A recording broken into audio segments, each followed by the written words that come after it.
The Lord be with you. From the Holy Gospel according to St. Mark.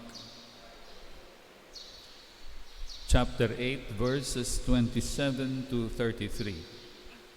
Jesus and his disciples set out for the villages of Caesarea Philippi. Along the way, he asked his disciples, "Who do people say that I am?" They said in reply, "John the Baptist, others Elijah, still others one of the prophets." And he asked them, "But who do you say that I am?" Peter said to him in reply, "You are the Christ." Then he warned them not to tell anyone about him. He began to teach them that the Son of Man must suffer greatly and be rejected by the elders, the chief priests, and the scribes, and be killed and rise after 3 days. He spoke this openly.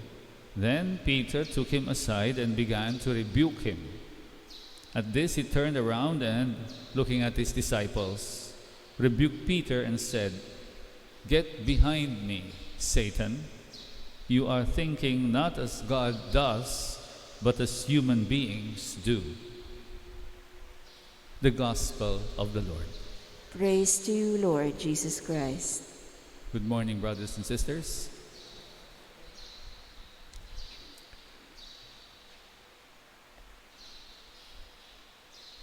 Our first reading is quite brutally frank and reminds us of how we express our faith.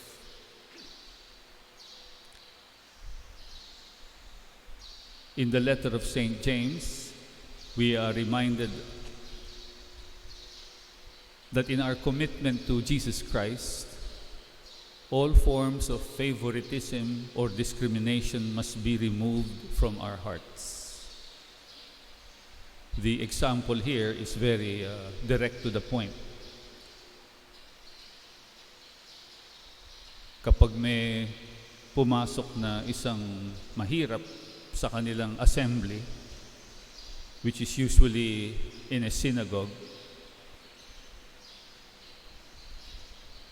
may diskriminasyon dahil mas sasalubungin daw nila yung mga mayayaman na may mga alahas at mga brilyante. Well, when we speak about favoritism and discrimination, we should be aware that there are different levels. In the personal level, hindi mawawala yung discrimination and favoritism. Halimbawa, sa pagkain, yung iba sa atin ay maselan o choosy. Siguro for diet's sake. Yung iba sa atin ayaw ng mga taba, ayaw ng mga pagkain. Doon pa lang may choice ka na eh. You discriminate. Puro gulay lang yung kinakain. Pero pagdating ng piyesta, lechon ang kinukuhang unang. At marami pang iba. In the personal level, part of human nature, we discriminate. Pagdating sa level of the family, ito ang pinakamahirap sa lahat eh. Kaya ba ng mga parents na hindi magkaroon ng favoritism?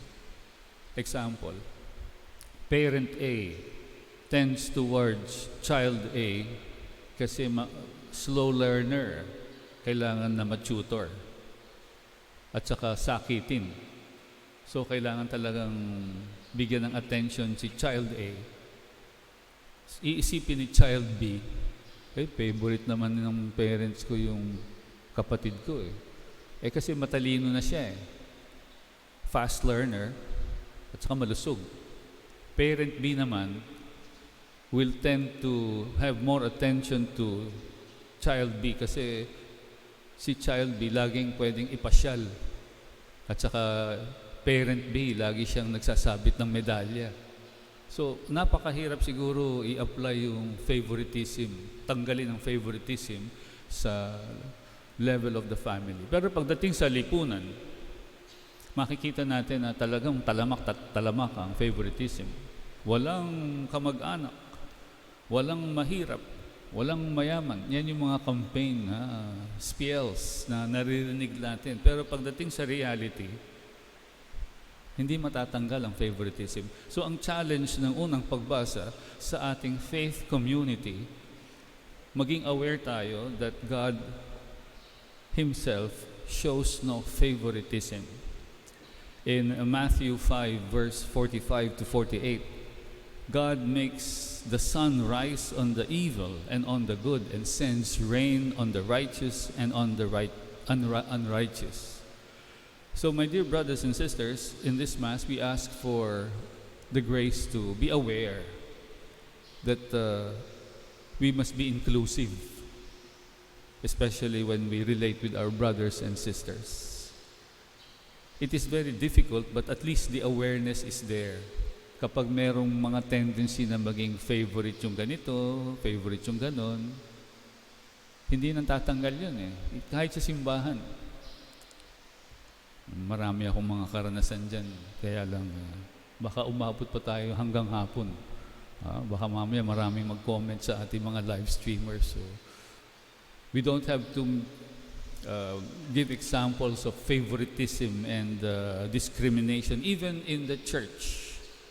So this reminder of the letter of St. James is very relevant today because it's part of human nature. But we ask that our faith will transcend our human nature to the human spirit, to be inclusive, to have that option always for the poor, option for the last, option for the lost, and option for the least. Only our true faith and commitment in the Lord will form our choices and our preferences, especially our options. Because God has opted for us. Even though we were still sinners, God loved us with all His heart. Kahit tayo ay mga makasalanan pa, at hanggang ngayon makasalanan pa din, minahal tayo ng Diyos.